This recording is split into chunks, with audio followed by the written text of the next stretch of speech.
Excellencies, now I would like to invite His Excellency Mr. Tani, Secretary of State of the Office of the Council of Ministers of the Kingdom of Cambodia, to address the conference. You have the floor, Excellency.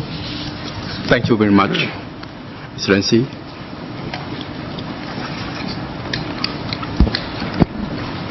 I came here to carry a message from Excellency Sok-an, but I would like to make one quick presentation.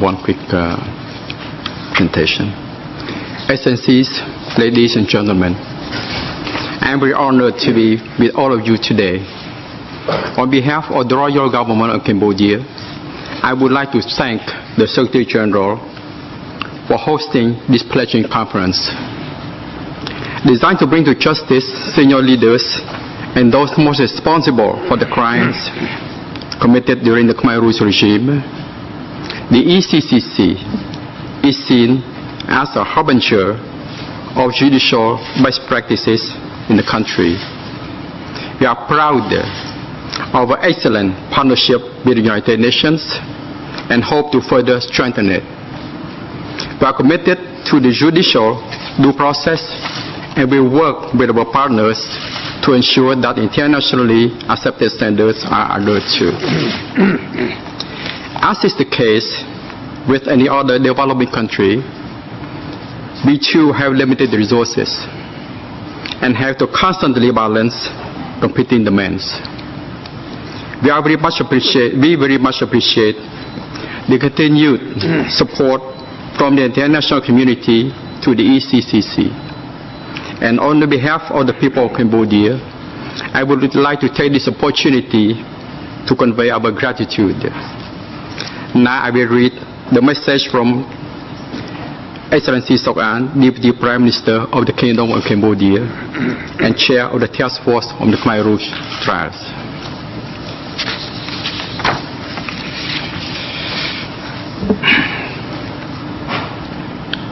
Kingdom of Cambodia, Office of the Council of Ministers, 12 May 2010. Excellencies, ladies and gentlemen, be assured of my regret for not attending in person this distinguished assembly. On behalf of the Royal Government of Cambodia, and in my personal capacity as the Chair of the Task Force on the Khmer Rouge trials, please accept our compliments and sincere appreciation for supporting the extraordinary chambers in the courts of Cambodia, ECCC.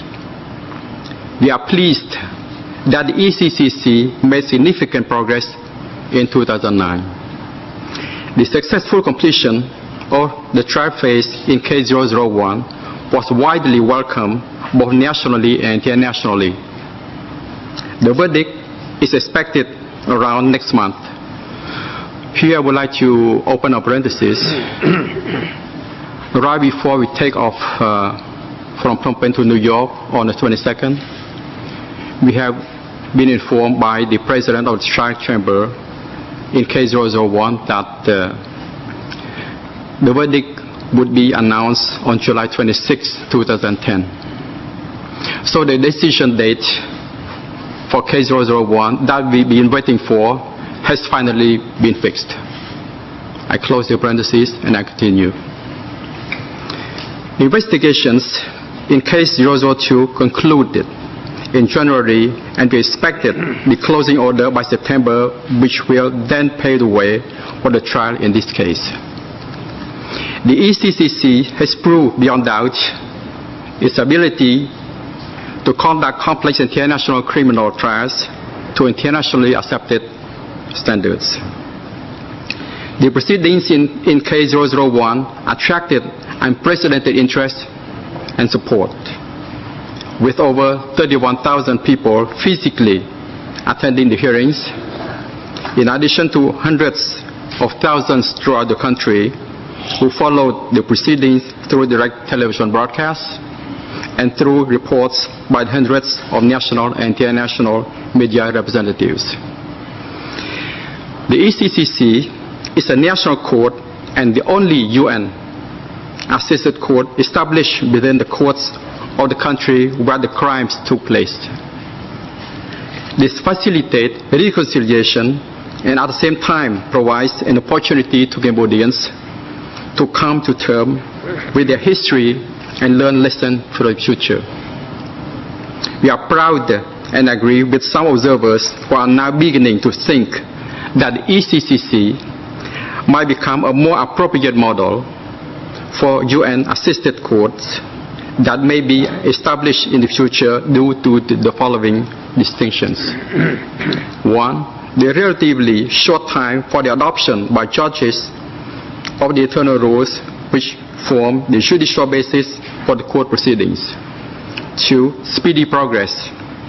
Only 4 months from introductory submission to arrest of 5 suspects in cases 001 and 002. 3. The lowest cost of all international or hybrid criminal tribunals.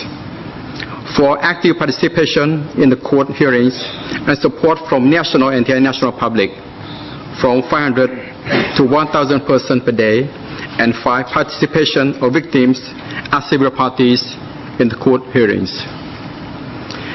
However, challenges remain. The work of the extraordinary chamber is now at a crucial stage. The closing order in case 002 should be issued in September 2010, or the detainee will be set free. Timely assurance of the closing order will also facilitate early launch of the trial in the case. Paradoxically, at this juncture, the final situation of the ECCC has reached a critical point.